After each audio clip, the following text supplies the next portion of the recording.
Okay, all right, friends. So, welcome you all.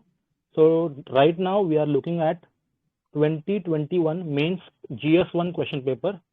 So, let us just try to understand what is UPSC doing, how have they changed the pattern, or if there is any drastic change that they have done. और Dev sir एक group में PDF भी है, it will be better if you open the PDF I guess. अच्छा, okay. मैंने hash करके डाल दिया है, ग्रुप में ऊपर. हाँ, I guess it should be of better quality. Yes, I didn't saw this. Yeah, this one is very better. I'll remove this. Acha, later on we can do this. So the way we'll proceed is we'll read through questions, and if you guys have any thoughts about it, reaction to it, just feel free to talk. Okay? चलो. तो पहला question है, evaluate the nature of bhakti literature and contribution to Indian culture. काफी straight forward question लग रहा है ना? Almost सब लोग ही इसको आंसर कर सकते हैं, मतलब जिसने ज्यादा नहीं भी पढ़ा होगा ना, कि भक्ति लिटरेचर मतलब भक्ति मूवमेंट तो एटलीस्ट सब नहीं पढ़ा है. हाँ, एंड क्वेश्चन ऑल्सो ब्रॉड है, मतलब ठीक है. नेक्स्ट देखते हैं. सेकंड क्वेश्चन है, trace the rise and growth of socio religious reform movements with special reference to young Bengal and Brahmo Samaj. All right. अच्छा क्वेश्चन और लिखने लायक, मतलब लेजिबल है. मतलब अगर स्पेक्ट्रम ठीक से पढ़ी है, स्पेक्ट्रम की नॉलेज से थोरो हो, तो फिर ये आई गेस ये क्वेश्चन लिखा जा सकता है. बट अभी लिखा जा सकता लग रहा है, हो सकता है एग्जामिनेशन हॉल में न लिखा जाए, बट अभी ऐसा लग रहा है कि हाँ क्वेश्चन अच्छा था और स्पेक्ट्रम की नॉलेज को यूटिलाइज करके आंसर फॉर्म किया जा सकता है. ठीक है. Anything else? ओके, आगे देखते हैं. Assess the main administrative issues and socio-cultural problems in the integration process of Indian princely state. ये पोस्ट इंडिपेंडेंस आ गया क्या? पहली बार सर, बहुत साल बाद उन्होंने डाला है पोस्ट इंडिपेंडेंस इंडिया पे एक क्वेश्चन, बहुत टाइम बाद आया है. ये रिवाइज हुआ है. कम बैक है ना, मतलब ये kind of 75 years of independence में हम एंटर कर रहे हैं, तो this question was probably expected also to some extent, right? Yes. And जिसने नहीं भी पढ़ा होगा वो लक्ष्मीकांत में लाइक स्टार्टिंग में कमिटीज का नाम ये सब दिया ही है, एटलीस्ट उतना तो लिख ही सका होगा. और जैसे थोड़े जनरल पॉइंट्स की बहुत ज्यादा डिफरेंस था कल्चर्स में, ये सब. नहीं यार, जब पोस्ट इंडिपेंडेंट ऐसा तो नहीं कि देखे बिना जाओगे, तो जब पोस्ट इंडिपेंडेंट कोई पढ़ता है तो आइए सबसे पहले वो यही पढ़ता है. ऐसा मैंने तो यही पढ़ा था. नहीं मतलब मैं किसी ने नहीं भी पढ़ा होगा ना, तो लाइक उसको कश्मीर इशू सबको पता है. हाँ, ये हैदराबाद पोलो, हाँ ये सब करके. सर ये सेम क्वेश्चन है ना एनसीईआरटी की जो पीछे आई थिंक जो पोस्ट इंडिपेंडेंस वाले एनसीईआरटी ना, सेम क्वेश्चन ऐसा मैंने सॉल्व किया था, मैंने लिख के रखा है. सेम ऐसे क्वेश्चन था, आई थिंक उसी में से पूरा एज इट इज क्वेश्चन है.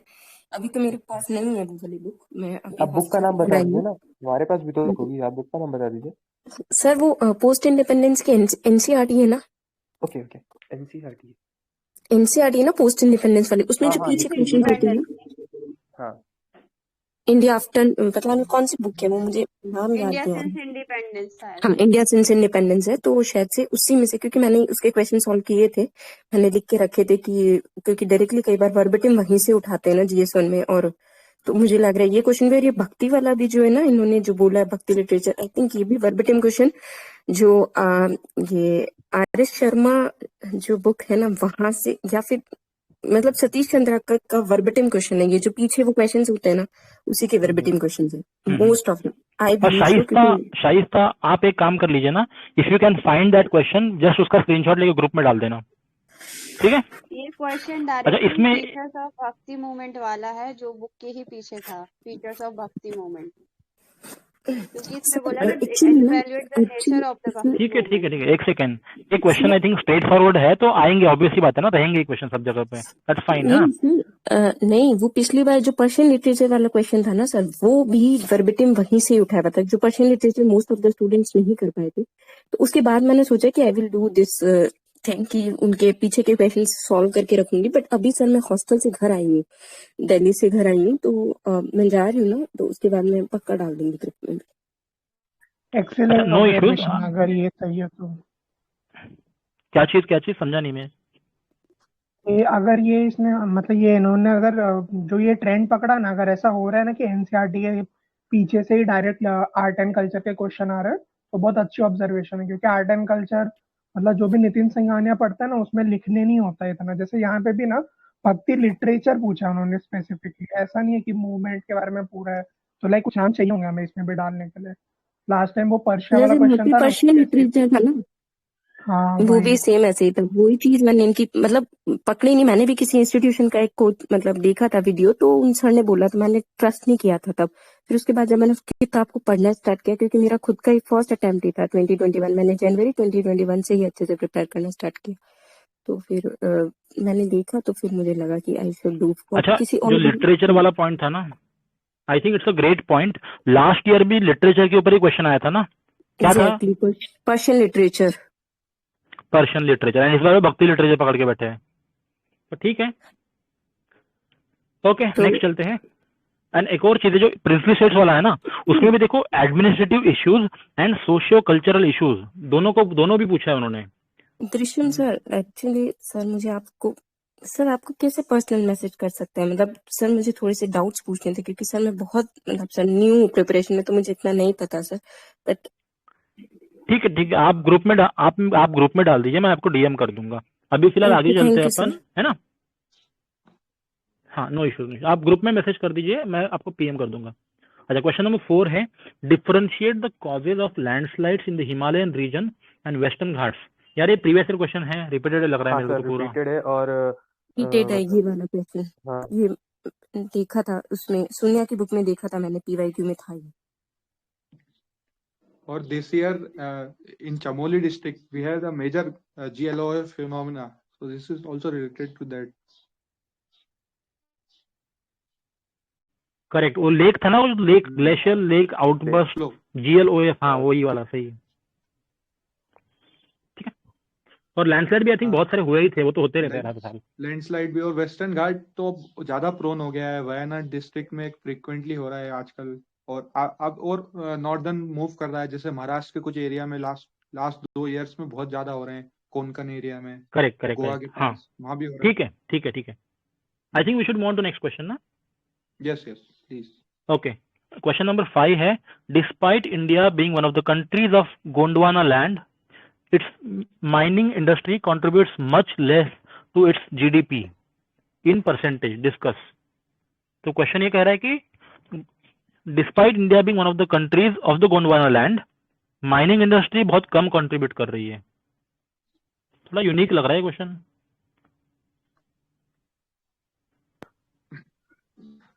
आई थिंक अच्छा, एक और चीज मतलब मैं रिक्वेस्ट करूंगा, जब भी मैं क्वेश्चन पढ़ रहा हूँ ना, if you can relate that with some of the UPSC syllabus topic, तो प्लीज कर लीजिए, क्योंकि शायद ये क्वेश्चन GS1 में इंडस्ट्री का कोई टॉपिक है।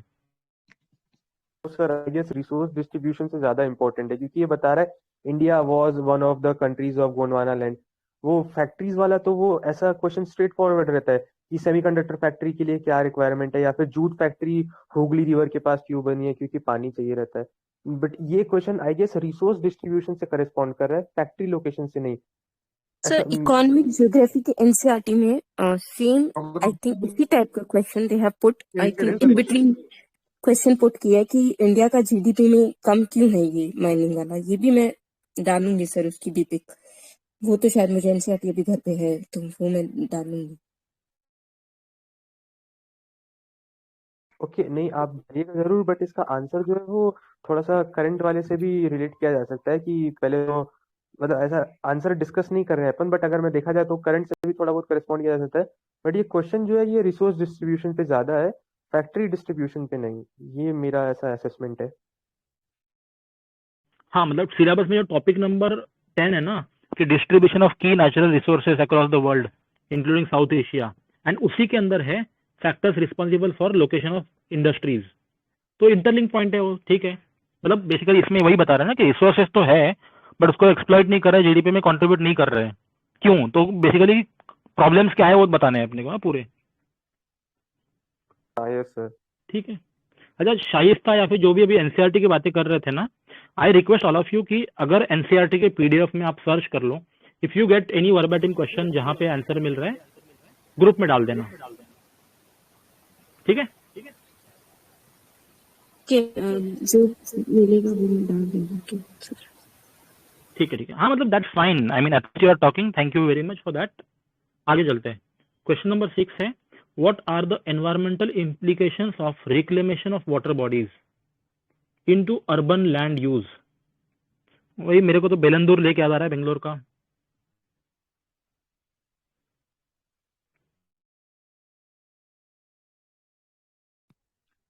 इस वाले में एक आर्टिकल आया था लास्ट ईयर 2000 उसमें 20 में। So the article was about the Mexican urban cities. तो जैसे अभी आप देख रहे हैं बेंगलोर में या फिर आपके चेन्नई के एरिया में कई सारी ऐसी लेक्स हैं जो ड्राई अप हो चुकी है और उनपे जो है आपके अर्बन कुछ वो इंफ्रास्ट्रक्चर्स बिल्डअप हो रहे हैं। सो मैक्सिको में स्टडी की थी, कई सारी जगहों पे जो ऑलरेडी लेक्स थी वहाँ पे कोई इंडस्ट्रीज बिल्डअप हो गई, कहीं पे कोई हाउसिंग सोसाइटीज मिल गई। तो ऑब्वियसली बात है जब कहीं पे लेक होती है, नीचे पानी का जो स्ट्रक्चर होता है, जो आपका बेस होता है वहाँ पे क्रस्ट का काफी ज्यादा थिन होता है, तो वो उसमें डिजास्टर होने के चांसेस बहुत ज्यादा होते हैं और हुआ भी था। वहाँ पे कई जगहों पे जो है लैंड स्लाइड हो गई और काफी सारे प्रॉब्लम शुरू हो गई थी। सिमिलरली अभी बैंगलोर में जैसा हम अर्बन लोगों ने फ्लड्स, सॉरी क्या कुछ कह रहा हूँ? Urban floods. हाँ वो अर्बन फ्लड्स तो आती है, बफर लेकिन उसके जोन की अलावा तरह वर्क करते हैं, प्लस वाटर रिचार्ज में भी हेल्प करते हैं। रिक्लेमेशन ऑफ वाटर बॉडीज, तो यहाँ पे आपका सिर्फ फ्लड से ही नहीं, आपका वो भी आएगा, कई सारी लेक्स जो ड्राई अप हो गई हैं और वहाँ पे जो है आपके अर्बन कुछ इंफ्रा बनता है वहाँ पे, लेकिन जो नीचे का वहाँ पे बेस होता है वो वैसे ही जो है काफी ज्यादा सॉफ्ट होता है। तो अगर आप वहाँ पे कोई अर्बन इंफ्रा बनाओगे, चाहे वो कितना भी रेजिलियंट क्यों ना हो, लेकिन अगर बेस मजबूत नहीं है तो वहाँ पे जो है क्रैक्स या लैंडस्लाइड आगे जाके होगा ही होगा, अगर वो थोड़ा सा ऊंचा नीचा है तो यहाँ पे सिर्फ इसको सिर्फ फ्लड के पॉइंट ऑफ व्यू से ही मत देखो, इसको उस पॉइंट ऑफ व्यू से भी देखो कि अगर लेक्स ड्राई अप हो गई है तो अर्बन इसमें लिखा हुआ reclamation of water bodies into urban land use. तो यहाँ पे जो आपकी वो है वाटर बॉडीज है उनको लैंड यूज में कैसे यूज किया जा रहा है और उसके क्या इम्प्लीकेशन हो सकते हैं, तो इसके एग्जाम्पल्स वगैरह पूछे हुए हैं। तो एग्जाम्पल्स में मुझे पता है इम्प्लीकेशंस भी मैक्सिमम स्पेसिफिक पूछे हुए हैं, एनवायरमेंटल इम्प्लीकेशंस, उस पे ज्यादा फोकस करना है। एनवायरमेंटल इम्प्लीकेशन वही होंगे ना, अगर वहाँ पे कोई डिजास्टर होता है तो आसपास के एरिया में भी उसका इफेक्ट पड़ेगा। ठीक है। एक चीज बताना, ये जो क्वेश्चन है ये सिलेबस के कौन से टॉपिक से रिलेट कर सकते हैं हम? ये डिजास्टर एक से तो आएगा और एनवायरमेंट वाले दोनों से आएगा ये। There is one trend I would like to point out. पहले अर्बनाइजेशन के क्वेश्चन ना सोसाइटी से ज्यादा रिलेटेड रहते थे, बट लास्ट 2 ईयर से मैं देख रहा हूँ जैसे अर्बनाइजेशन की प्रॉब्लम से अर्बन फ्लड्स वाले को कनेक्ट कर रहे हैं। मतलब अर्बनाइजेशन से ना आजकल एनवायरमेंटल एस्पेक्ट्स को ज्यादा कनेक्ट करके डिजास्टर मैनेजमेंट टाइप का शेप दे रही है हाँ GS1 में यूपीएससी। ये ऐसा 3 ये साल मेरे से ख्याल काफी से ज्यादा आ कैसे रही लग है रहा वाली है 3 ना साल से। इसका अर्बनाइजेशन। रीजन है ना, यस इसका सर। रीजन है ना कि न्यूज में यही आ रहा है ना, हाँ वही सर। जैसे वही दिल्ली का पोल्यूशन पकड़ लो, चेन्नई यस का सर। फ्लड पकड़ लो, न्यूज में वही चल रहा है, एनवायरमेंट अर्बनाइजेशन डिजास्टर्स। ठीक यस सर। है। I just quickly read out the syllabus में क्या है इसके बारे में। टॉपिक नंबर 6 सोसाइटी के अंदर अर्बनाइजेशन एंड प्रॉब्लम्स दिया हुआ है। फिर ज्योग्राफी में दिया हुआ है कि changes in critical geographical features water bodies and ice caps and its effect of such changes. ये लग रहा है 2 पॉइंट मेरे को। ठीक है, will move on. Question number 7 है, एक पॉइंट और अर्बनाइजेशन में ऐड करता हूं मैं कि द स्मार्ट सिटी मिशन जो था ना वो दैट वाज इन न्यूज़ इन 2015 16 17, तो उस समय उससे रिलेटेड क्वेश्चंस आ रहे थे। फिर गवर्नमेंट का खुद का फोकस उससे कम हो गया, तो then I think UPSC is also shifting from it. ठीक है ठीक है। नेक्स्ट है question number 7, mention the global occurrence of volcanic eruptions in 2021 and their impact on regional environment. ये एक्सपेक्टेड क्वेश्चन है तो सर, क्योंकि अफ्रीका में बहुत बड़ा वॉल्केनिक इरप्शन हुआ था। तो सुदर्शन गुर्जर सर जो है ना, उन्होंने इस पर एक एक्चुअली आंसर जैसे ही बना दिया यूट्यूब पर।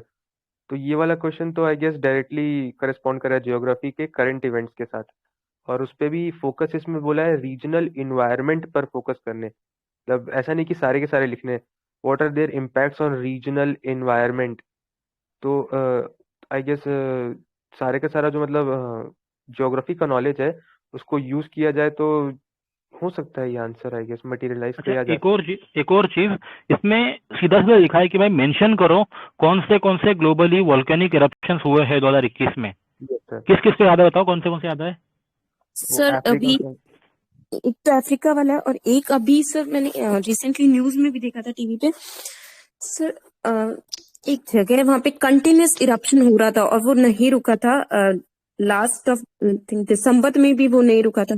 स्पेन का है वो, स्पेन का ला प्लामा, स्पेन का, हाँ स्पेन का एग्जैक्टली ला प्लामा वोल्केनो है शायद। कैनरी आइलैंड है, कौन सा आइलैंड था? आइलैंड तो मुझे भी नहीं याद, लेकिन है तो स्पेन, आपने सही पकड़ा है।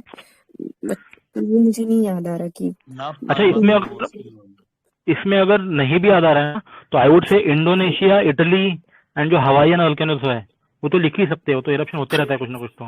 हाँ, उस वाली ताल वोल्केनो हो इसने गया। लास्ट ईयर भी पैसिफिक रिंग ऑफ फायर पे पूछा था ना, मतलब वो भी तो वोल्केनो ही था। करेक्ट करेक्ट हाँ correct. Pacific ring of fire, yes हाँ। लास्ट ईयर था। लास्ट ईयर अच्छा, उसके वो इसको हाँ सर बोलिए।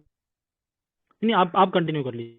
जी सर, वो उसमें सरकम पैसिफिक जोन के जियोफिजिकल कैरेक्टरिस्टिक्स के बारे में पूछा था, तो वो वॉल्केनिक और वो हाँ एक्चुअली रिलेटेड था, बट वो थोड़ा सा टफ था क्योंकि ना जैसे इसमें पूछा रीजनल एनवायरनमेंट पे क्या इफेक्ट्स पड़ रहे हैं, तो आई गेस ये उसके कंपेयर इजी तो कभी नहीं होता है, उसके कंपैरिजन में इजी है, बट क्योंकि वो फिजिकल जियोफिजिकल साफ साफ पूछ रहा था जियोफिजिकल कैरेक्टरिस्टिक्स, तो वो टफ था और ये थोड़ा इजी है क्योंकि इसमें आप थोड़ा बना, जैसे सर ने बताया लिख सकते हैं इंडोनेशिया ऐसा वैसा, उसमें इतना स्कोप ही नहीं था लिखने का, ये थोड़ा इजी है उससे उसके कंपैरिजन में। और दृश्य ठीक है, तो दिस इज, हाँ go ahead. Sir sorry to interrupt, आप प्लीज कंटिन्यू करो, मैं बाद में नहीं आप बता दीजिए, complete your point Shaista, please go ahead. Sir मेरा मतलब डाउट ही था सर एक्चुअली ना, ये जो ज्योग्राफी के क्वेश्चंस होते हैं ना सर, इनके डायग्राम्स मतलब मुझे मतलब नहीं आता मतलब बनाना, तो मैं तो एक चैनल पे से देख रही होती थी कि कहाँ से, क्योंकि सर डायग्राम्स कहाँ से बनाते हैं, जैसे तो टॉपर्स कॉपी से अपन कर सकते हैं, तो जैसे सर्कमपेसिफिक जोन वाले में डायग्राम वो तो इजी था, बट कुछ और भी क्वेश्चंस थे पीवाईक्यू के, तो उनमें डायग्राम्स का मैं देख रही थी, तो सर आप लोग डायग्राम्स कहाँ से बना मतलब प्रिफर करते हैं ज्योग्राफी में बनाना? करते हैं इसको, will discuss it later on. हाँ बस मतलब इसके लिए मैंने अलग से एक डायग्राम्स, रिवीजन थ्रू डायग्राम्स ऐसा इनिशिएटिव चालू करा था रिसेंटली। उसमें हम लोगों ने इथिक्स के बहुत सारे डायग्राम, ऑलमोस्ट 120 डायग्राम कलेक्ट करे थे। Will do it for GS 1 to 3 in subsequent time. देखते हैं अपन आगे, है ना। ओके अच्छा, ये जो क्वेश्चन नंबर 7 था वोल्केनो वाला, it can be directly linked with topic number 11 important geophysical phenomena. इसमें earthquake, tsunami, volcanic eruptions and cyclone लिखा हुआ है, तो इनका फीचर्स, इनके लोकेशन चेंजेस एंड उसका इम्पैक्ट क्या हो रहा है। ठीक है। Question number 8, why is India considered as subcontinent? Elaborate your answer. ये तो बड़ा क्लासिक क्वेश्चन है, दिल्ली की कोचिंगों में बड़ा घूमता है। सब कॉन्टिनेंट का मतलब वैसे बहुत टाइम से ऐसा नहीं पूछा था, तो मुझे ऐसा लग रहा है सब कॉन्टिनेंट के ऊपर ज्यादा फोकस करना है। ये मैं असल में थोड़ा गलत ट्रैक पकड़ रहा हूँ शायद।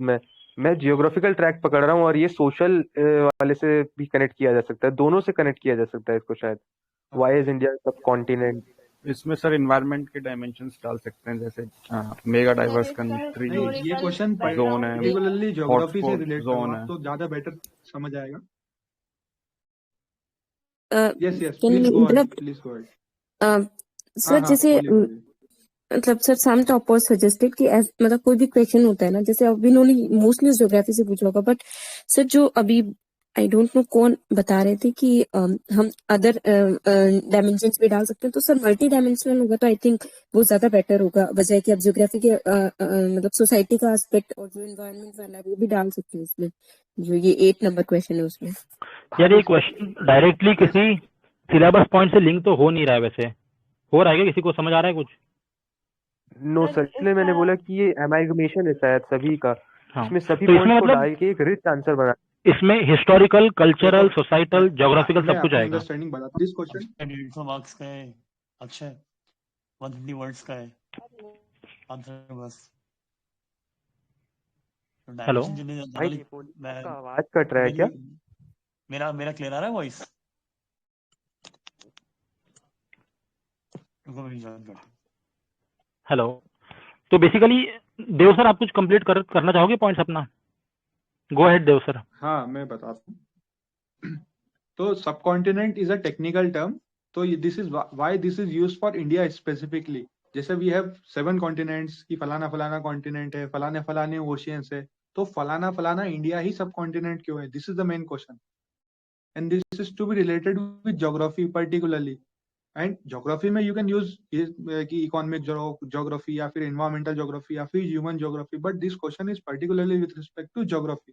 People having geography optional can easily relate to this question कि सब कॉन्टिनेंट ही क्यों माना गया इंडिया को। उसका रीजन भी ये था कि वो, अच्छा आगे बाद में मैं बता दूंगा कि तो इसलिए सब continent is a technical term, तो ये वहां बोल रहा है कि इंडिया को क्यों माना गया, ये है क्वेश्चन। सर एक लाइन में बता दो ना रीजन। ठीक है, तो मैं शॉर्ट में बता देता हूँ कि जब जब द गोंडवाना मेन लैंड और फिर वहां से इंडिया जब निकल के गया, तो इंडिया ने बहुत सारे ऐसे फिजिकल फीचर्स उठाए जो बाकी के किसी एरिया ने नहीं उठाए। फिर इंडिया बाद में आने के बाद भी इंडिया ने बैरियर्स बना लिए जो हिमालय है, तो ये नेचुरली डिवाइड कर दिया। इसलिए मेन लैंड से हम जुड़े हुए हैं, but still we have distinct features कि हमारे यहाँ जो है वो मल्टीपल टाइप्स ऑफ ज्योग्राफी और टोपोग्राफी भी मिल रही है, इसलिए वी आर सब कॉन्टिनेंट। तो कोई और एरिया को हम पेनिनसुला बोल देंगे या फिर कुछ बोल देंगे, बट इंडियन इज पर्टिकुलरली सब कॉन्टिनेंट। ये है ज्योग्राफी का क्वेश्चन। बहुत बढ़िया सर, मतलब मुझे अभी अपने की समझ में आ रही है कि ये ज्योग्राफी स्पेसिफिकली क्वेश्चन है, वो मैंने गलत इंटरप्रेट कर लिया था कि या कल्चरल मतलब हिस्टोरिकल एस्पेक्ट डाल के इसको subcontinent. I would like to differ a bit. Question कहीं से भी पूछा हो, कुछ भी पूछा हो, but I would definitely write multi dimensional answer on this. Social economic dimension, मतलब I would try to write this as a multi dimensional answer. I would not restrict myself only to geography, but ठीक है, I think we can move on. सबके अलग अलग view point हो सकते हैं इस पे।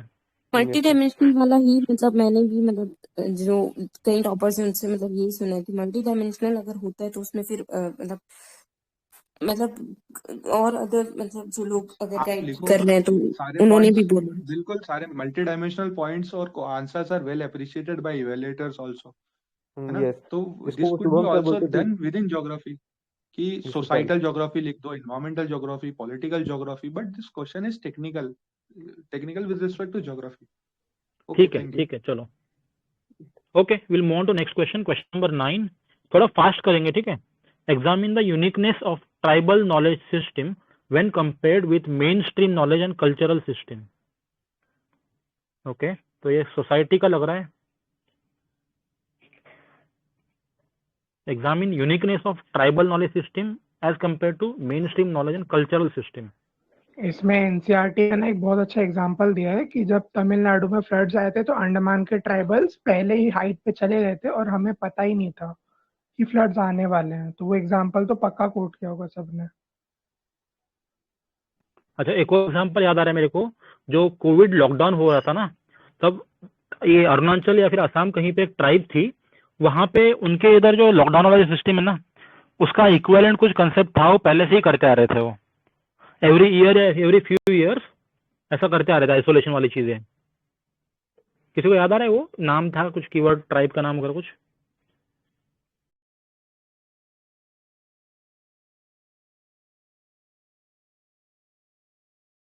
अमी tribe. I am not very sure, but ठीक है, आगे चलते हैं। इसमें कुछ ऐड करना है किसी को? और इसमें एक और एग्जांपल ऐड कर सकते हैं, क्लास 7th या 8th के एनसीईआरटी का, जो बैगा ट्राइब के बारे में है, जो मध्य प्रदेश छत्तीसगढ़ के आसपास की ट्राइब है। तो वो मतलब जो ये क्रॉपिंग पैटर्न होता है उसमें किस अकॉर्डिंग मतलब चीजें मतलब जो इतना डेवलप नहीं था जब मतलब before this arrival of this Europeans, तो तब भी वो उनका जो क्रॉपिंग पैटर्न था वो बहुत ज्यादा डेवलप्ड था एज कम्पेयर टू द मतलब जो मतलब जो सेंट्रल इंडिया में इतना डेवलप नहीं था, बल्कि उस ट्राइबल एरिया में ज्यादा डेवलप था क्रॉपिंग पैटर्न। और वो पूरा जो क्रॉपिंग का जिस हिसाब से जैसे जब कब मतलब वो प्रिडिक्ट भी कर लेते थे कि कब बारिश होगी, और इस टाइप से उनका प्रिडिक्ट भी कर लेते थे। तो वो चीजें ज्यादा डेवलप थी as compare to other tribes और अदर पार्ट्स ऑफ इंडिया। ये क्लास 8 के एनसीईआरटी में एग्जाम्पल है हिस्ट्री में।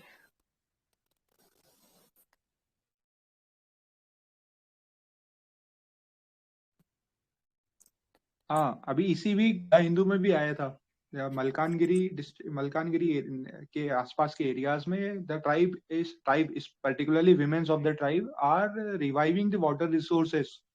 कैसे? तो थ्रू ग्रीन रिवॉल्यूशन पैडी और राइस का कल्टीवेशन ज्यादा बढ़ गया था, बट तो उस एरिया में भी आ गया, बट वो एरिया था वाटर डिस्ट्रेस्ड। अब दे आर री introducing millets in that area. तो अभी इसी वीक आया है द हिंदू में। यार एक चीज गाइस, मतलब I think we should differentiate between question answer solution session and reaction session. I think अभी हमें ज्यादा डीप में नहीं जाना चाहिए।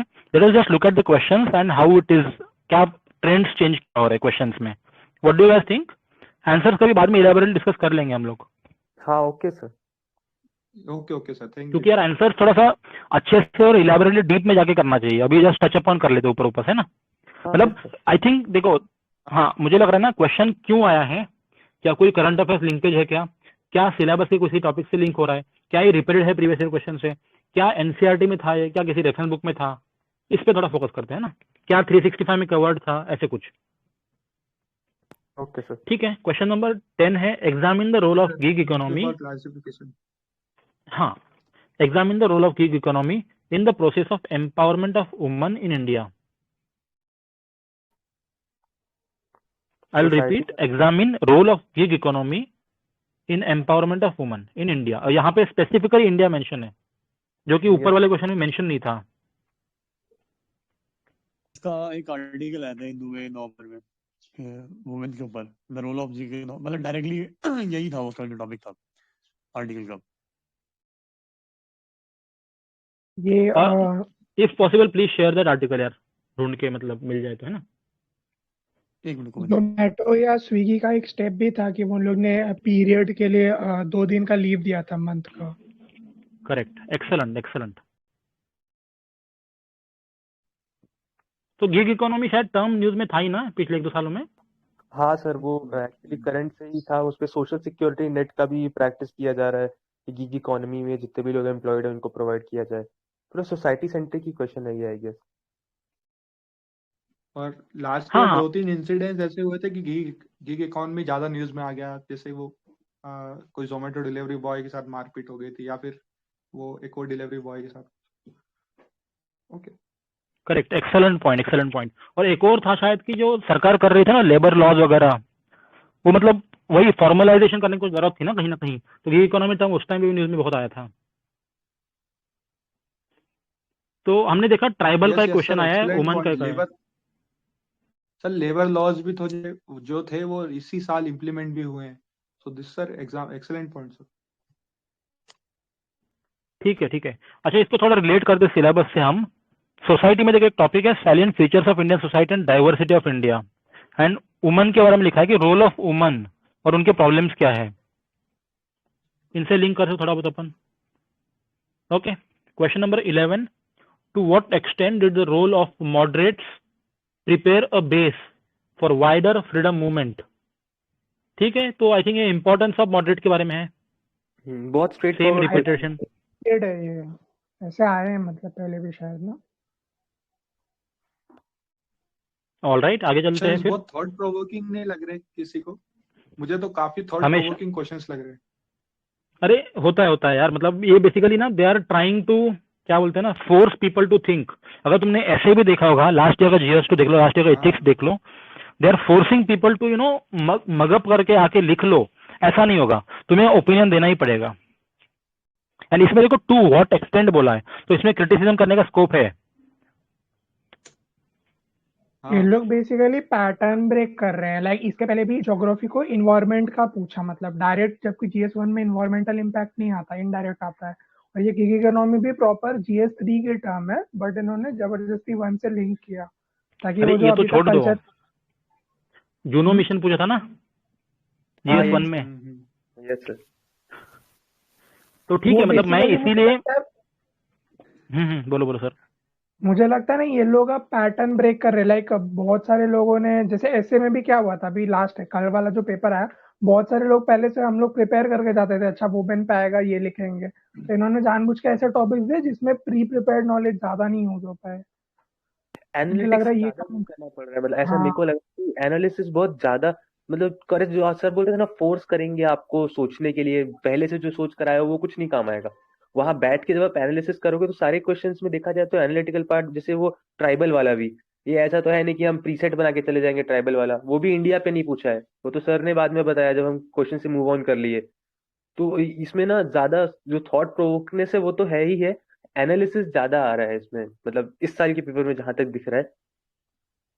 ठीक है, आगे चलते हैं अपन।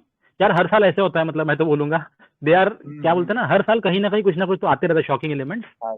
बट देन अगेन अगर आप टॉपर का देखोगे ना, 50% 70% मेंस तो प्रेडिक्टेबल होता ही है। देखते हैं, will see how it comes, है ना। नेक्स्ट देखो, bring out the constructive program of Mahatma Gandhi during the non cooperation movement and civil disobedience movement. I think straightforward है ना ये तो, मतलब। हाँ सर। यस बट अगेन इसमें उन्होंने स्कोप लिमिट कर दिया है, during non cooperation and during CDM. Sir वो भी 15 मार्क्स के लिए पूछा है, तो इसमें हरिजन के अलावा भी और भी मतलब जितने भी मूवमेंट्स डालने की कोशिश करेंगे, थोड़ा सा ऐसा मुझे लग रहा है कि कंटेंट की कमी पड़ जाएगी अगर थोरो नहीं होंगे नॉलेज के साथ, क्योंकि सबसे पहले तो स्कोप को जैसे आपने बताया नैरो किया, उसके बाद फिर उसमें भी हम सिर्फ एक ही हरिजन मूवमेंट पे कितना डाइग्रेस करेंगे, और भी तो कुछ वुमेन इश्यूज के बारे में भी किया है, ये सब चीजों पे भी थोड़ा बहुत, तो ये थोड़ा टफ हो जाएगा क्योंकि ज्यादा वर्ड्स लिखने हैं। फार्मर इश्यूज पे तो लिख सकते हैं इसमें, जो चंपारण में हुआ या फिर अहमदाबाद खेड़ा सत्याग्रह है। कौन है ये? नहीं भाई, question specifically NCM and PM बोल रहे हैं ना। हाँ वही। लिखने के लिए लिख सकते हैं हम, इंट्रो में लिख सकते हैं गांधी जी का आइडियल्स वगैरह जो भी है, बट ज्यादा नहीं खींच पाएंगे अच्छा, उसको। ये क्वेश्चन किसी ने सोचा कि ये पर्टिकुलरली एनसीएम और सीडीएम क्यों आया? मेरे पास है इसका जवाब। 1921 या इसका Yes, exactly. 1920 कि we had 100 years of NCM. Also, civil disobedience movement Myanmar में start हुआ. They are also inspired by Gandhi, but they can't follow Gandhi. Super sir, beautiful. ठीक है सर, आगे बढ़ते हैं। Okay, there arose a serious challenge to democratic state system between two world wars. Evaluate the statement. ये PSIR जैसा नहीं लग रहा है कहीं? सर वर्ल्ड हिस्ट्री का बहुत अच्छा क्वेश्चन है सर, पीएसआईआर का तो होगा सो होगा, वर्ल्ड हिस्ट्री का बहुत टाइम बाद मेरे को ऐसा लग रहा है कि एक अच्छा क्वेश्चन पुट किया है इन्होंने, जो मतलब इजीली लिखा जा सके। इटली और जर्मनी, उसके अलावा मतलब यूरोप में ही ज्यादा फोकस रहेगा इसमें, और इंडिया में तो उस टाइम डेमोक्रेसी थी नहीं, तो ये यूरोप सेंट्रिक वर्ल्ड हिस्ट्री का क्वेश्चन लग रहा है पीएसआईआर से ज्यादा। नहीं, obviously it is world history question, but I am saying जो पैटर्न है ना, कोड दे दिया फिर स्टेटमेंट दे दिया, इसको इवैल्यूएट करने कमेंट करने बोल रहे हैं, वो बोल रहा था मैं। पर ठीक है, पॉइंट टेकन। मतलब वही I think what can complete your point. अच्छा, ओके, सॉरी टू इंटरप्रेट कि वो फ्रेंच रिवॉल्यूशन से क्या सीख सकते हैं कि what can India learn, what ऐसा था ना कुछ कि what can France learn from India, और या फिर जो what can France learn from secularism India वाली की बात कर रहे हैं क्या आप? What France can learn from Indian secularism? हाँ, वही। हाँ, तो this is on the same line कि दे आर मतलब दे आर कंपेयरिंग थिंग्स कि India last year they compared India with France and now the state systems. नहीं sir, इसमें actually क्या है, बहुत नैरो कर दिया है, 2 वर्ल्ड वॉर्स के बीच में बोला है। उस टाइम तो हमारे पास डेमोक्रेसी थी नहीं, तो हम क्या ही करेंगे। आई गेस ये स्पेसिफिकली इंग्लैंड के बारे में ही बात कर रहा है, जहां तक मेरा इंटरप्रिटेशन है। यूएसए में डेमोक्रेसी स्टैब्लिश्ड थी, अच्छे से चल रही थी, दिक्कत तो सिर्फ यूरोप में ही हुई थी, और अफ्रीकन कंट्रीज में तो कॉलोनियलिज्म और इंपीरियलिज्म का डांस चल रहा था। आई डिफर विद दिस। फ्रांस के कॉन्स्टिट्यूशन की बात की थी, वो काइंड ऑफ पॉलिटी जैसा क्वेश्चन। मेरा जो वाला क्वेश्चन था वो GS2 का था पर्टिकुलरली, आई थिंक, जहां तक मुझे याद है। और दूसरा मतलब on the same lines, not the same question but, और मतलब बहुत माइन्यूट इसमें सिमिलैरिटी होगी, पर मुझे समझ आया कि they are comparing, they are telling to compare. यहाँ पे भी बोल रहे हैं कि मतलब उस बीच में आप ऐसा कंपेयर करो कि सिस्टम के साथ क्या हो रहा था। ठीक है, मतलब my interpretation could be wrong. I am open to that. नहीं, that is fine, completely fine। आगे चलते हैं अपन, है ना। नेक्स्ट क्वेश्चन है क्वेश्चन 14. हाँ हाँ बिल्कुल. Briefly mention the alignment of major mountain ranges of the world and explain their impact on local weather conditions. Okay. हाँ, it seems straightforward, but I think world history का काफी अच्छा knowledge चाहिए. मतलब काफी डीप होगा लग रहा है मेरे को. वर्ल्ड हिस्ट्री एनालिसिस करना है ना. Sorry, world geography. My bad, sorry. हाँ सर. नहीं सर, फिर भी मतलब ये क्वेश्चन मतलब थोड़ा लिखने में आसानी इसलिए जाएगा क्योंकि जैसे वर्ल्ड ज्योग्राफी में हम लोग अगर देखा जाए डिस्ट्रीब्यूशन ऑफ माउंटेन्स ये सबसे अगर थोरो है तो उसका क्या असर पड़ेगा. रॉकी माउंटेन्स में ओरोग्राफिक रेनफॉल हो रही है तो नीचे वाला वो कोऑर्डिनेट ऑफ मतलब वो जहाँ पर पेंटागोनियन डेजर्ट का फॉर्मेशन हो जाता है. फिर यही माउंटेन रेंजेस की वजह से अगर कोई करंट जो है वो जैसे सब ट्रॉपिकल जेट स्ट्रीम जो ऊपर से जाती है हिमालयन माउंटेन्स उसको 2 पार्ट में चेंज कर देती है तो वो इंडियन मॉनसून को बहुत नेगेटिवली हर्ट कर देता है. अगर वो नीचे आ जाता है तो उत्तर प्रदेश में ठंड की लहर आ जाती है. ये सारे क्वेश्चन पॉइंट्स को जोड़ के आई गेस ये क्वेश्चन अच्छा क्वेश्चन है और स्ट्रेट फॉरवर्ड भी क्वेश्चन है. मतलब ऐसा नहीं था कि कुछ उठा के दे दिया सर्कम पैसिफिक जोन पर. ये अच्छा क्वेश्चन है. ऐसा क्वेश्चन आते हैं क्या? I mean, has there been any precedence of this kind of question? Just asking. इसमें सर ये भी डाल सकते हैं जैसे अपने पास हिमालयाज है तो हम कोल्ड विंड से बच जाते हैं, बट नॉर्थ अमेरिका में ईस्ट वेस्ट हाँ नहीं वो तो मैं माउंटेन्स नहीं है तो ब्लिजार्ड आता है वहाँ पे तो वो स्नो शीट जम जाती है. प्लस ये हर्मटन जो लोकल विंड्स होती हैं. डिस्कस नहीं कर रहे वो तो बस थोड़ा मैं फ्लो में आ गया था. अभी आंसर डिस्कस नहीं कर रहे भाई अपन. बस वो मैं थोड़ा सा फ्लो में आ गया था तो निकल गया आंसर. बट मैं मेरा क्वेश्चन ये था कि ऐसे क्वेश्चन आते हैं क्या? मतलब वर्ल्ड ज्योग्राफी क्वेश्चन आए हुए पहले ज्यादा? हाँ सर एक है 2000. Okay, I'll go it. 2014 का क्वेश्चन है कि they are bring out the association between global distribution of fold mountains and earthquake and volcanoes. तो वहाँ पे earthquake, volcano और mountain को लिंक करके उन्होंने बोला है कि बताओ, और यहाँ पे बोल रहे हैं कि major mountain और local weather को लिंक करके बताओ. I think this is on the same lines with 2014. हाँ सर, मैंने बोला ना 13-14 में शायद तक वर्ल्ड ज्योग्राफी के क्वेश्चंस थे. 2013 और 14 तो अभी नहीं आ रहे ना. मतलब आई थिंक लास्ट 5-6 इयर्स में थोड़ा कम. बट ठीक है. तो आई थिंक तो कैन वी से कि this is comeback of geography in traditional sense? Justification के साथ नहीं बट ट्रेंड चेंज हुआ है ज्योग्राफी के रिगार्डिंग, ये तो कहा जा सकता है कॉन्फिडेंटली. चलो ठीक है, आखिरी में देखते हैं. ज्योग्राफी वाले क्वेश्चन नहीं आते थे वो आने लगे फिर से. विल एक देखते हैं ना, आगे देखते हैं. 5 more questions are left. Let us draw conclusions after that. ठीक है. Question 15 है, how do the melting of Arctic ice and glaciers of the Antarctic differently affect weather patterns and human activities on the earth? ये physical geography plus sorry sir, ये extension है. पिछले बार पूछा था Himalayan glacier के melting से India पे क्या इफेक्ट पड़ रहा है. इस बार पूछा है melting of arctic ice and glacier on the weather patterns and human. मतलब ये पहले इंडिया के बारे में पूछा, इस साल पूरे मतलब आर्टिक आइस के बारे में पूछ दिया है. सर ये कोई तो यार मुझे लगा है ना ऐसा क्वेश्चन एक ओशियन करंट्स के लिए पहले पूछा गया था. Changing patterns of ocean currents and उसका impact weather pattern and human activities पे क्या है, ऐसा कुछ. सर ये कोई तो बड़ा अरे ये तो न्यूज में था ना. ये तुम्हारा कनाडा के पास जो गिरा हुआ था आर्कटिक पूरा वो ग्लेशियर जो बहुत सारे गिरे हुए थे. मतलब दे आर मेल्टिंग रैपिडली. और अंटार्कटिक कोई एंटार्क्टिका का भी कोई ग्लेशियर क्या था? एल्समेरे वहां का था. एंटार्क्टिका का A76. हाँ इधर का ऐसे नंबरिंग वाले थे. राइट. ठीक है. I want to give 2 current affairs example कि ये क्वेश्चन कहाँ से बना है.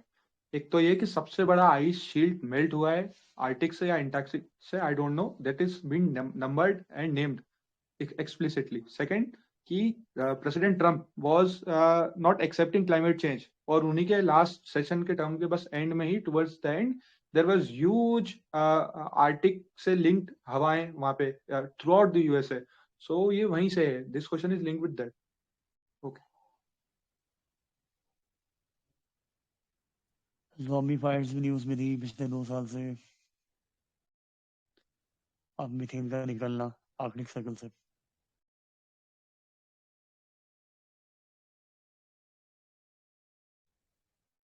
ठीक है, I think we should move on to next question. Question number 16. Discuss the multidimensional implications of uneven distribution of mineral oil in the world. Discuss multidimensional implication of uneven distribution of mineral oil. तो ये question specifically oil का है and world में क्या distribution है. This I think can be directly linked with topic number 10, distribution of key natural resources across the world, including South Asia and Indian subcontinent. ठीक है, क्यों पूछा है ये, क्या लग रहा है?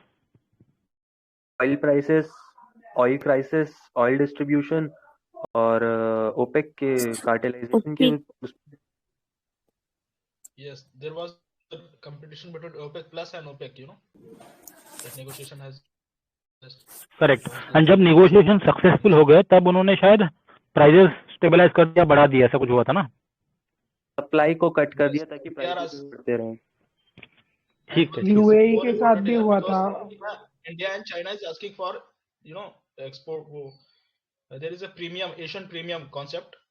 Just India and China is accusing to these nations that you guys are trying to influence the Asian premium, try to enhance the rate of Asian premium. So that was the reason कि ये news में था. Okay, ठीक है, make sense, make sense. अच्छा, एक और चीज, चलो इसमें अभी इसमें स्पेसिफिकली ऑयल का पूछा है. आई थिंक इसके पहले कोल का आया हुआ है. और कुछ याद आ रहा है किसी को पहले आए हैं जो डिस्ट्रीब्यूशन ऑफ नेचुरल रिसोर्सेज के बारे में? प्रीवियस क्वेश्चन में आया ऐसा कुछ? हेलो, क्वेश्चन ये है कि जैसे क्वेश्चन सिलेबस में पूछा है ना, डिस्ट्रीब्यूशन नेचुरल रिसोर्सेज, तो कौन से नेचुरल रिसोर्सेज पे यूपीएससी फोकस कर रहा है? पहले तो एक बार पेट्रोलियम रिजर्व पे किया था शायद नहीं कंफर्म. वो पेट्रोलियम रिजर्व पर पूछ चुका है, कोल पर पूछ चुका है, इस बार ऑयल पर पूछा है, और बाकी जो है वो आयरन इंडस्ट्रीज पे. वो तो इंडस्ट्री स्पेसिफिक हो गया, मतलब वो रिसोर्स डिस्ट्रीब्यूशन का ही पार्ट होता है. बट वो एक अलग सा टॉपिक है, factors responsible for industrial resources. ये वाला जो है ना, ये अपन ब्रॉडर टॉपिक पे बात करेंगे. जो बड़े बड़े रिसोर्सेज हैं, जैसे कोल पर पूछ लिया एक बार अभी पेट्रोलियम पर पूछा है, जैसे इस बार मिनरल ऑयल पर पूछ लिया. तो ऐसे की बात कर. और एक और इनका फेवरेट भी है, आर्कटिक मिनरल्स. वो उस टाइम ना नोड्यूल्स बहुत फेमस थे, मतलब न्यूज में थे. तो पॉलीमेटेलिक नोड्यूल्स. हाँ सर, पॉलीमेटेलिक नोड्यूल्स. तो ये आर्कटिक वाले जो मिनरल्स हैं उस पर भी पूछा है. तो ये 4 मिनरल्स वाला पार्ट मिल गया, आर्कटिक वाला, कोल, पेट्रोलियम और ऑयल. Okay, all right. तो नेक्स्ट क्वेश्चन देखते हैं, क्वेश्चन नंबर 17. यार जो भी बोल रहा है आपका वॉइस बहुत कम आ रहा है, please adjust your mic, leave and come back again. Question number 17. What are the main socio economic implications arising out of the development of IT industries in major cities of India? Wow. Corona and pandemic. I like this question. क्योंकि ये अच्छा question है, मतलब थोड़ा scope है लिखने का अच्छे से. और मतलब आई गेस अर्बनाइजेशन का ही पार्ट है, if correct me if I am wrong, but ये urbanisation one of the very enviable topic in Indian society कि किसका कितना पैकेज है, वहीं से क्वेश्चन है. Yeah, gender gap is there, gender gap in terms of pay gap. Dowry rates. अरे नहीं, ऐसा नहीं, मतलब complex division of labor. नहीं, उससे बड़े टॉपिक ज्यादा आएंगे. पहले डाउरी और तो बाद में आएगा. अरे वो लिखना नहीं है, वो तो बस बोल रहा हूँ मैं ऐसे यार, लिखना नहीं है ऑब्वियसली. वो सोसाइटी में एक पार्ट हो सकता है. हेलो बोलो सर, बोलो, यू कैन हियर यू, बोलो. हाँ, तो सोशियो इकोनॉमिक इम्प्लीकेशन में एक पॉइंट मेरे को बहुत मतलब एम्फेसिस देना पड़ता है कि फैमिली स्ट्रक्चर पे जो चेंजेस आ रहे हैं. पहले जैसे जॉइंट फैमिली था, अभी ज्यादा न्यूक्लियर फैमिली हो रहे हैं.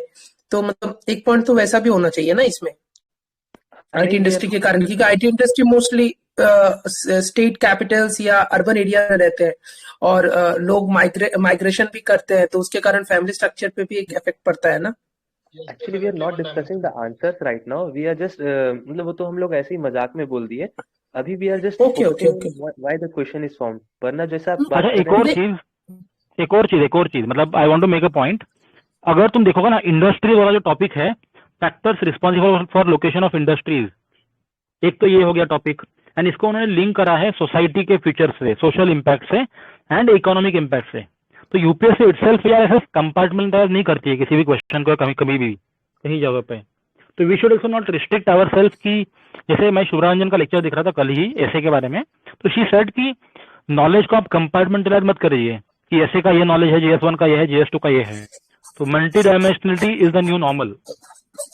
और उसके अलावा भी इकोनॉमिक जियोग्राफी और ऐसे इकोनॉमी काफी ज्यादा कोइंसाइड करता है ना, और इकोनॉमिक जियोग्राफी तो GS1 की एक पार्ट ही है। Correct correct correct, nice point. ठीक है, आगे चलते हैं। Question number 18, discuss the main objectives of population education and point out measures to achieve them in India in details. तो ऑब्जेक्टिव्स ऑफ पॉपुलेशन एजुकेशन ये क्या होता है भाई? मतलब अगर तुम किसी पॉपुलेशन को, मतलब इंडिया में जैसे पॉपुलेशन एजुकेशन बहुत कम है, तो अगर तुम पॉपुलेशन को एडुकेट करना चाहते हो तो क्या क्या ऑब्जेक्टिव पे एम्फेसिस दोगे? जैसे फैमिली प्लानिंग हो गया, उसके बाद यूज ऑफ कॉन्ट्रासेप्टिव्स हो गया, फर्टिलिटी रेट, TFR जो था ना बहुत ज्यादा न्यूज में था, ये पॉपुलेशन बिल जो यूपी में आया था।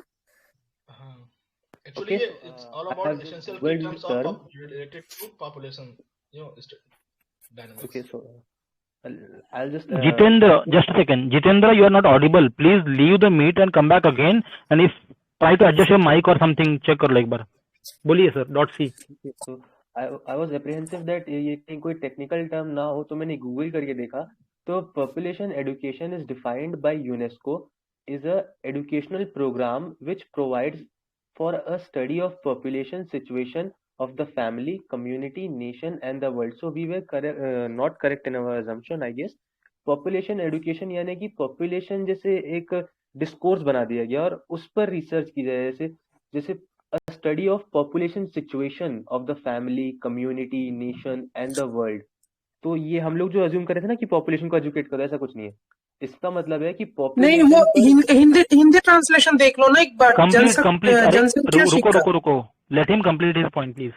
Okay, so थोड़ा सा धीरे बोलेंगे आप। असल में क्या है, माइक जोर से बजता है ना, तो देखिए इसमें जो मैं असल में आई वाज एप्रीहेंसिव कि ये कोई टेक्निकल टर्म उठाकर ये पूछ देते हैं कभी कभी।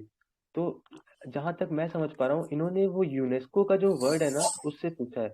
As far as I know about UPSC, हो सकता है मेरे असम्पशंस गलत हो, मगर अगर यूनेस्को कुछ कह रही है कि पॉपुलेशन एजुकेशन ये है, तो श्योर शॉट वो जो आप बता रहे हैं वो शायद गलत असम्पशन है। ये जो असम्पशन है कि पॉपुलेशन की study of population situation of family, community, nation and the world for the purpose of developing in the students, तो आई बिलीव कि ये वाला सही है। और वो थोड़ा टेक्निकल तो पूछा है इन्होंने। ठीक है, thank you .c, very good analysis. इसमें ना अगर रिलेट करें टॉपिक सोसाइटी के अंदर क्लियरली लिखा हुआ है पॉपुलेशन एंड एसोसिएटेड इश्यूज। तो ठीक है यार, ऐसा कुछ पहले आया है क्या? मतलब PYQs अबाउट पॉपुलेशन? सर अभी जो .c ने बोला ना कि यूनेस्को का, सर ये टर्म कहीं ना कहीं पे मैंने नहीं बोला, व्लादिमीर ने बोला, किसी और ने बोला। हम बोला, व्लादिमीर पुतिन ने, हमने बोला नहीं। लिसन, किसी ने भी बोला हो। हाँ तो सर ये सही बोल रहे हैं कि ये कहीं ना कहीं पे द हिंदू या आई थिंक मिंट वगैरह के किसी आर्टिकल में रहा होगा, तभी इन्होंने उठाया वहीं से। ये फिर यूनेस्को वगैरह की साइट से ही पूछते हैं सर। जैसे प्रीलिम्स में भी ये कुछ क्वेश्चंस ना डायरेक्टली FAO की वेबसाइट से पूछे होते हैं, जो टर्मिनोलॉजीज होती है, तो फिर ये पूछते हैं, फिर वहीं से ही है फिर ये वो ना, वो इनसाइट वाले है ना, इनसाइट वालों की जो मैगजीन आती है, मंथली मैगजीन, उसमें इन्होंने 2020 या 21 में मई जून के एडिशन में आई गेस, तो उसमें उन्होंने ये पॉपुलेशन एजुकेशन के बारे में ऐसा कुछ दिया था। तो फिर इसलिए मैंने गूगल किया तो पता चला यूनेस्को की कोई टर्मिनोलॉजी है, ऐसा कुछ वैसा, तब मुझे समझ में आया। नहीं, इनक्रेडिबल, वेरी गुड इनपुट्स। तो I request all of you, जब आप क्वेश्चन देख रहे हैं गूगल कर सको या फिर अपने PYQ का बुक खोल के रख सको। Your inputs are very valuable and very impactful. Thank you. Any previous year question precedence about population कुछ पूछा है क्या इसके पहले यूपीएससी ने? लग नहीं रहा मेरे को ज्यादा पूछा है कभी ऐसा प्रीवियस ईयर क्वेश्चन पॉपुलेशन के बारे में? आई गेस ये करंट अफेयर से रिलेटेड क्वेश्चन है, मतलब population bill is there in UP in different states and we are talking about census भी होने वाले थे सर, सेंसस भी हो रहा है ना। हाँ, तो फिर इट इज ऑब्वियस कि ये क्वेश्चन आएगा। और वैसे भी सोसाइटी में एक पार्ट है पॉपुलेशन डायनामिक्स, तो ये पॉपुलेशन जो कि उसी में आता है, imperatives and situation after implosion of population, वो सब चीजें। तो चलो, तो स्टैटिक भी है, करंट अफेयर्स भी है, ठीक है। हाँ, और सिलेबस में एक्सप्लिसिटली मेंशन है टॉपिक पॉपुलेशन, और एक पीवाईक्यू भी है 2015 का कि इस whether growing population is a cause of poverty, और poverty is the main cause of population. Correct correct correct, ठीक है। आगे का क्वेश्चन देखो, बहुत ही इंटरेस्टिंग क्वेश्चन है। इस क्वेश्चन में एक चीज बोलना चाहता हूँ कि मतलब उसका हिंदी ट्रांसलेशन एक बार मतलब देख लेते हैं तो अच्छा होता, क्योंकि वहां पे बोला है जनसंख्या शिक्षा। वो भी वही मतलब है भाई, क्योंकि जनसंख्या को शिक्षा नहीं है ना, वो जनसंख्या शिक्षा ही पूछ रहा है, मतलब हो रहा है। Okay okay, so I was interpreting जनसंख्या को शिक्षा। नहीं, कोई इशू नहीं है भाई, वी ऑल आर स्टूडेंट्स, कोई इशू नहीं यार, सब लोग सीख रहे हैं, दैट्स फाइन। अच्छा, आगे चलते हैं, काफी टाइम हो गया। क्वेश्चन नंबर 19 है, what is crypto currency, how does it affect global society, has it been affecting Indian society also. तो काफी ज्यादा मतलब GS3 वाली बात क्रिप्टो करेंसी वाली यहाँ पे लेके आ गए एंड रिलेट कर दिया सोसाइटी से। That's UP for you sir. But and question के 3 सब पार्ट है। नहीं सर, प्लीज कंटिन्यू। वो मैं बस बताना चाह रहा था कि ये तो इसका करेस्पॉन्डिंग पार्ट भी नहीं है, लेकिन GS1 में पूछकर थोड़ा सा ट्विस्ट कर दिया था कि हम we would be preparing it for GS3, हाँ, and now they have asked the impact on global society. बताओ बाबा, so they are breaking their own stereotypes what they have created earlier. नहीं, बेसिकली देखो, मैं वही कह रहा हूँ ना, जो अभी थोड़ी देर पहले मैंने पॉइंट रिपीट किया था, नॉलेज का कभी भी कोई ऐसा ये नहीं है, कंपार्टमेंटलाइजेशन नहीं है।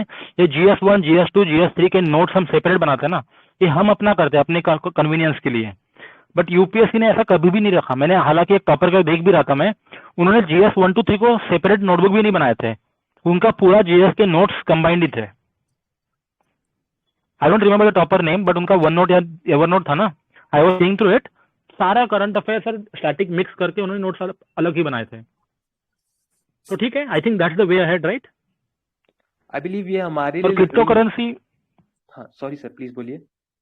नहीं, continue please, complete your point. हाँ, ये हमारे लर्निंग है कि 6 महीने है हमारे पास, जो अगर मैंने तो अभी तक वो जो कंपार्टमेंटलाइजेशन था कि हाँ क्रिप्टो करेंसी GS3 का टॉपिक है, ये हम चढ़ के जा रहे थे इस ट्रेन पर, इससे उतरे और थोड़ा ना अपने आप को ज्यादा एनालिटिकल, क्योंकि देखिए ये थॉट प्रोवोकिंग भी है क्वेश्चन नंबर 19 और एनालिटिकल भी है, क्योंकि हम लोगों को एग्जाम्पल्स भी पुट करने पड़ेंगे कि हाँ ईरान में बहुत ज्यादा वो अनएम्प्लॉयमेंट थी, इस वजह से वहां पर क्रिप्टो करेंसी ज्यादा फोकस किया गया, इतना फोकस किया गया कि वहां की इलेक्ट्रिक ग्रिड में भी प्रॉब्लम आ गई, तो सोसाइटी से रिलेट करके। तो ये जो सभी लोग स्टार्टिंग से बोल रहे हैं कि थॉट प्रोवोकिंग भी क्वेश्चंस आ रहे हैं, एनालिटिकल क्वेश्चंस भी आ रहे हैं, और थोड़ा सा टेक्निकल पार्ट डाला गया, साइंस एंड टेक, सोसाइटी, सबको। एक और चीज मतलब एक और चीज मैं ऐड करना चाहूंगा, क्रिप्टो करेंसी इंडिया में तो डिबेट हो ही रहा है ना, आरबीआई बोल रही है कि भाई इसको मत लाओ, गवर्नमेंट रेगुलेट करने की बातें कर रही है, सिविल सोसाइटी बोल रही है कि इसको लेके आ जाओ, एंड क्रिप्टो का बहुत बड़ा मार्केट है जो अभी टीवी में, न्यूज़पेपर में बहुत बड़े बड़े एडवर्टाइजमेंट दे रहा है। तो जो रूरल पॉपुलेशन है, अनएजुकेटेड पॉपुलेशन है, उनको मतलब ऐसा बहकाया जा रहा है कि भाई आप इसमें इन्वेस्ट करो, पैसा मिलेगा। तो सोसाइटी में बहुत चेंजेस आ रहे हैं इसकी वजह से। इनफैक्ट बहुत सारे स्टार्स जाने पहचाने ही बोल रहे हैं कि मैंने इन्वेस्ट किया, आप भी इन्वेस्ट कीजिए, जैसे आई नॉट एडवर्टाइजमेंट। हाँ, मैंने रिकॉर्डिंग चल रही है इसलिए, बट कुछ कुछ बहुत बड़े बड़े स्टार्स, सो कॉल्ड स्टार्स भी हैं, वो भी एडवर्टाइज कर रहे हैं बिना सोचे समझे कि सोसाइटी पे क्या इफेक्ट पड़ रहा है। Although we are not discussing the answer, so I get guys we should move on to the next question. But ठीक है, ये हाँ, जिन लोगों ने पहले मेंस दिया है, do you guys see any precedence of this kind of question? जैसे यहाँ पे GS3 को इसको लिंक करा है, तो जैसे जूनो मिशन का था उसको ज्योग्राफी और उसको मिक्स करा था, साइंस एंड टेक को, यहाँ पे देख रहे हैं IT एंड सोसाइटी को कंबाइन कर दिया है। एनी अदर प्रेसिडेंस जो पहले हुआ है प्रीवियस ईयर क्वेश्चन में, जिन लोगों ने पहले मेंस दिया है, प्लीज स्पीक अप गाइस। कुछ प्रीवियस ईयर क्वेश्चन में ऐसा प्रेसिडेंस इंटर GS मिक्स करा हुआ? एक तो वो एक मेरे को वो माउंटेन्स वाला लगा कि हाँ माउंटेन्स वाला पहले भी एक ऐसा टाइप का क्लाइमेट रिलेटेड पूछ चुका था, ये मेरे को लगा। बाकी तो सब आउट ऑफ द ब्लू ही है, नया नया ट्रेंड है। और हिस्ट्री का तो बोल ही नहीं सकते। हिस्ट्री एक बार मतलब लास्ट टाइम कुछ पूछा था कि वो पर्शियन और अरबिक सोर्सेस के ऊपर, तो बहुत ही ज्यादा टफ था। और इस बार पूछा तो मतलब मीडियोकर ही था। मतलब पता नहीं चल रहा कि क्या ट्रेंड है, समझ में नहीं आ रहा कैसे प्रोसीड करे आगे। ठीक है, Bharatesh, you want to say something? हाँ, वही बोल रहा कि ऑब्वियसली ऐसा कोई प्रेसिडेंस तो नहीं है, मतलब जानबूझ के इस बार यूपीएससी ने ज्यादा इंटरकनेक्शन लगाने की कोशिश करी है। वो करते रहते हैं। I think this is an evolving trend. आगे वाले पेपर्स में और भी ज्यादा ही होने वाला है।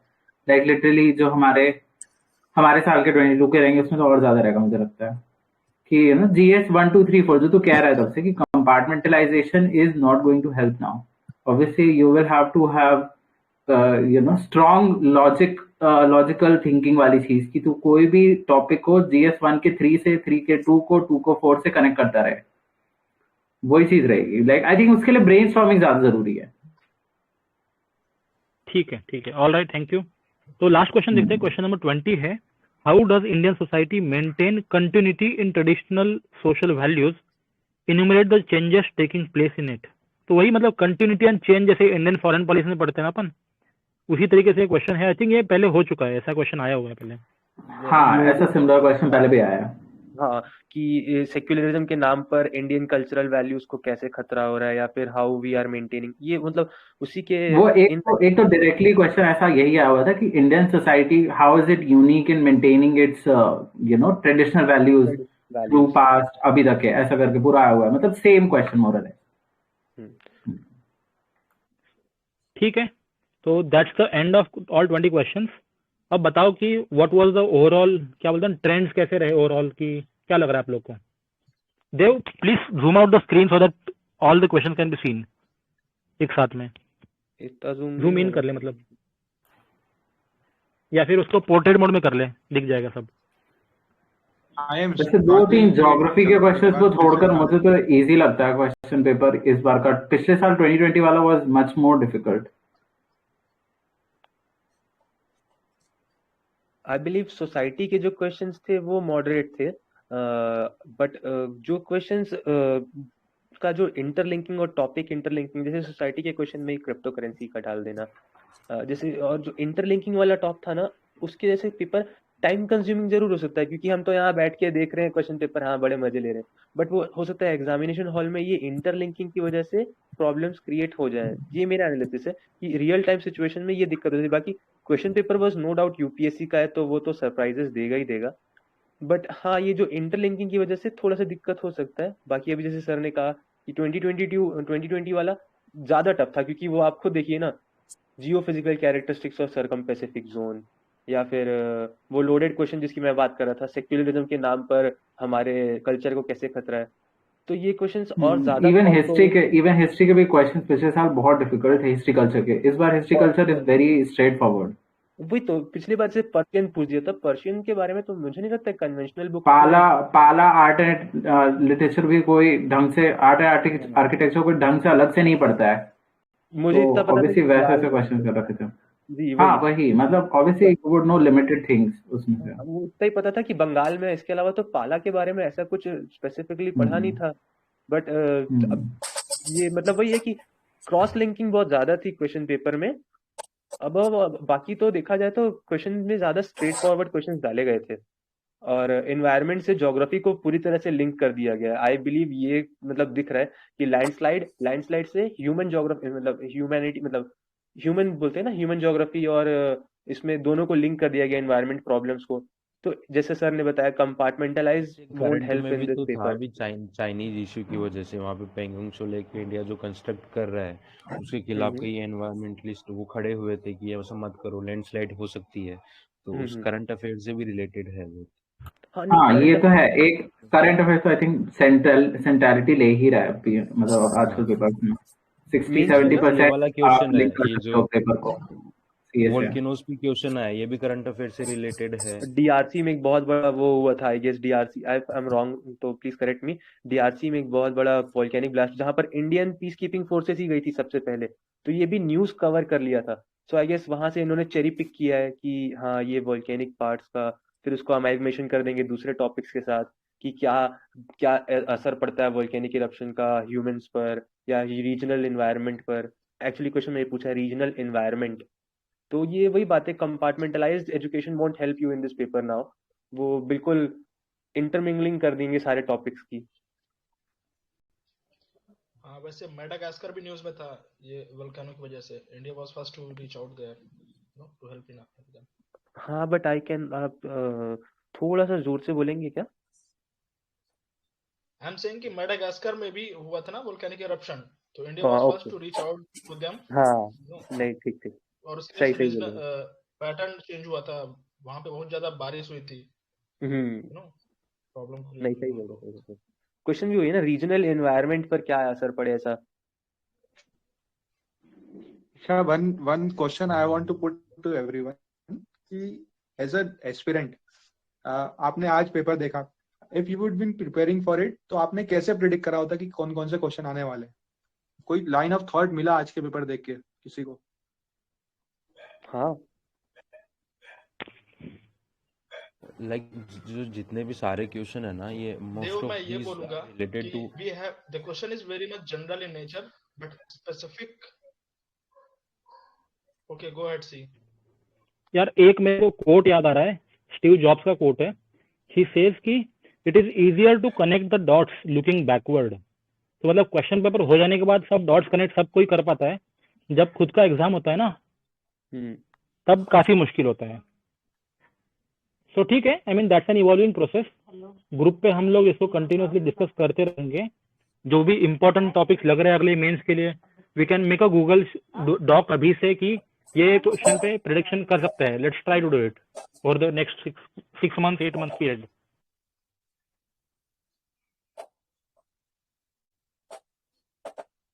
लेकिन मतलब ऐसे हजारों इवेंट्स होते हैं ना कि बहुत डिफिकल्ट होता है प्रेडिक्ट करना यार।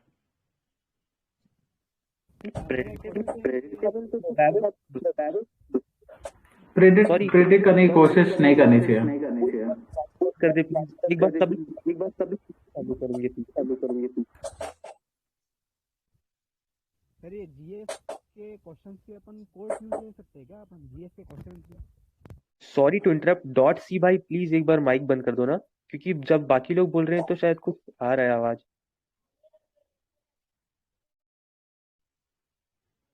हेलो, क्या ऑडिबल हो? ठीक है, हाँ मेरे को आ रही है। हेलो, हाँ मेरे को आ रही है। ये जो जीएस के क्वेश्चंस आते हैं उसके अपन कोट्स यूज ले सकते हैं क्या? Quotes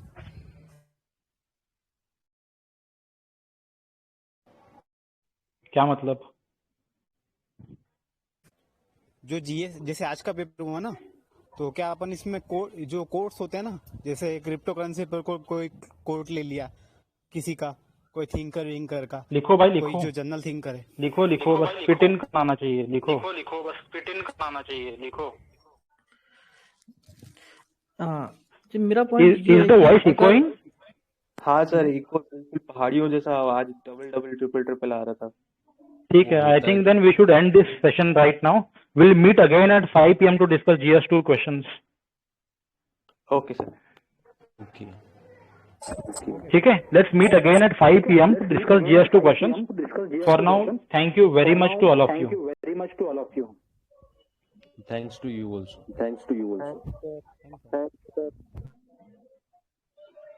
Sir.